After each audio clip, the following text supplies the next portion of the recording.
Hello everybody, this is Abdul Qadir Baloch और teaching licence test की preparation के हवाले से आज हम एक और इम्पॉर्टेंट टॉपिक पे डिस्कस करने जा रहे हैं जिसका नाम है साइकोलॉजिकल फाउंडेशन ऑफ एजुकेशन। तो भाई साइकोलॉजिकल फाउंडेशन ऑफ एजुकेशन क्या है, यानी साइकोलॉजी का एजुकेशन के साथ क्या ताल्लुक है। तो सबसे पहले आपको ये पता होना चाहिए कि व्हाट इज साइकोलॉजी। तो साइकोलॉजी दो लफ्ज़ों से बना है, साइको एंड लॉजी।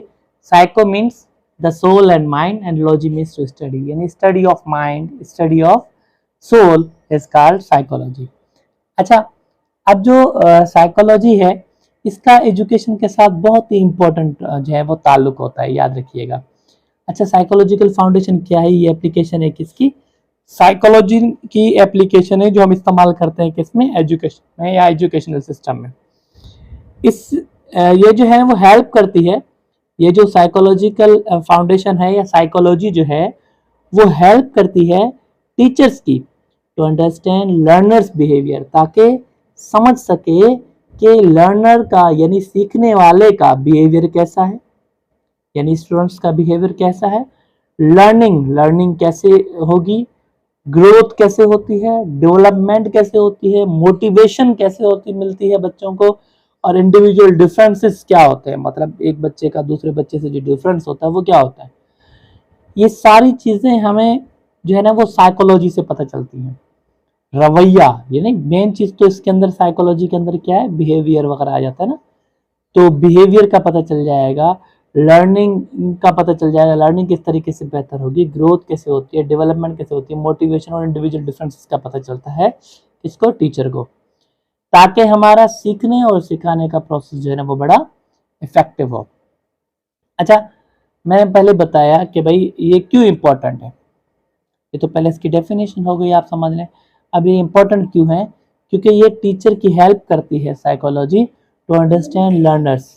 ठीक है, लर्नर्स को अंडरस्टैंड करने में जो है ना वो हेल्प करती है टीचर्स की। ठीक है, क्योंकि हर बच्चा जो होता है वो डिफरेंट इंटरेस्ट, हर बच्चे का इंटरेस्ट अलग अलग होता है, हर बच्चे की एबिलिटी अलग अलग होती है, हर बच्चे का जहानत जो है ना वो अलग अलग होती है, बच्चे का लर्निंग स्टाइल यानी सीखने का स्टाइल भी हर बच्चे का अलग अलग होता है।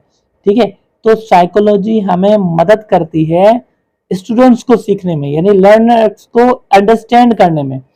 अब हमें पता चल जाएगा, टीचर को पता चल जाएगा कि टीचर जो है ना वो स्टूडेंट का इंटरेस्ट किस चीज में है, स्टूडेंट के पास एबिलिटी कौन सी है, और टीचर स्टूडेंट में इंटेलिजेंस कौन सी है, वो किस स्टाइल से बच्चा सीखता है। ठीक। अच्छा, देन इम्प्रूव टीचिंग। फिर साइकोलॉजी को स्टडी करने के बाद जो है ना वो टीचर क्या करेगा, टीचिंग को इम्प्रूव करेगा। टीचर सिलेक्ट करेगा, वो मेथड सिलेक्ट करेगा जो उसके बच्चे की एज या बच्चे की एबिलिटी के हिसाब से हो। ठीक है, बच्चे की जो जहानत है, बच्चे की जो उम्र है, बच्चे की जो एबिलिटी है, उसके हिसाब से वो टीचिंग मेथड सिलेक्ट करेगा। ठीक है, देन इंक्रीज मोटिवेशन। टीचर को मोटिवेशन ज्यादा मिलेगी, अच्छी मिलेगी, इससे क्या होगा, और बच्चों को भी ज्यादा मोटिवेट करेगा, जिससे जो है ना वो लर्निंग इनहांस होगी, यानी लर्निंग बढ़ेगी। तो मेरे ख्याल से कि ये इम्पोर्टेंट इसलिए है क्योंकि इससे लर्नर को अंडरस्टैंड में मदद मिलती है टीचर को, और इससे टीचिंग स्टाइल या टीचिंग मेथड में इंप्रूवमेंट आती है, और इससे मोटिवेशन बढ़ती है। सही है। अच्छा, अब एक और बात कि भाई साइकोलॉजी का एजुकेशन में क्या मेन किरदार है।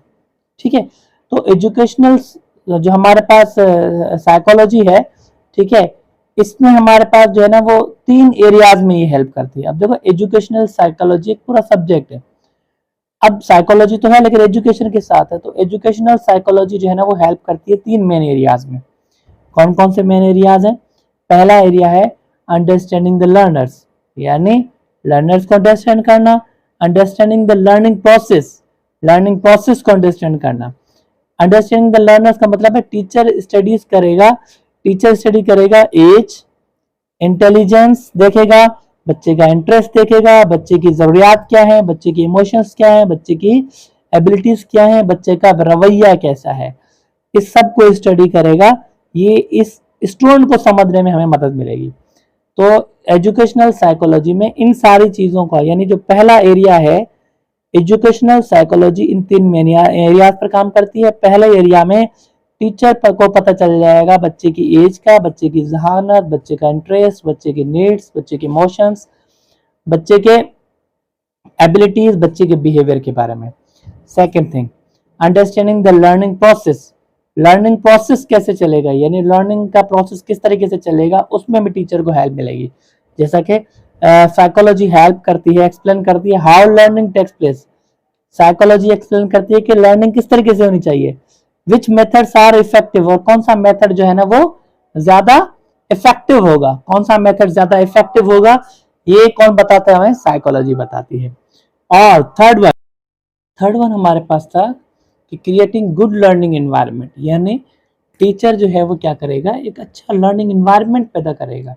वो एनवायरनमेंट कैसा हो, लर्निंग एनवायरनमेंट अच्छा होना चाहिए, यानी वो फ्रेंडली भी होगा, चाइल्ड सेंटर भी होगा, और एक्टिविटी बेस्ड जो है ना वो होगा, जिसपे ज़्यादा एक्टिविटीज़ कराई जाएंगी, और वो रिस्पेक्टेबल जो है ना वो इन्वायरमेंट होगा। सही है, तो ये कुछ चीज़ें थी जो अपन ने डिस्कस की हैं। ठीक है, नेक्स्ट क्लास में हम जो है ना वो इसके जो है वो पर्सपेक्टिव्स हैं, ठीक है, एजुकेशन के, एजुकेशन साइकोलॉजी के, ठीक है, 5 पर्सपेक्टिव्स हैं, उनको हम मज़ीद डिस्कस करेंगे। आज के लिए इतना ही, अब तक के लिए अल्लाह हाफ़िज़।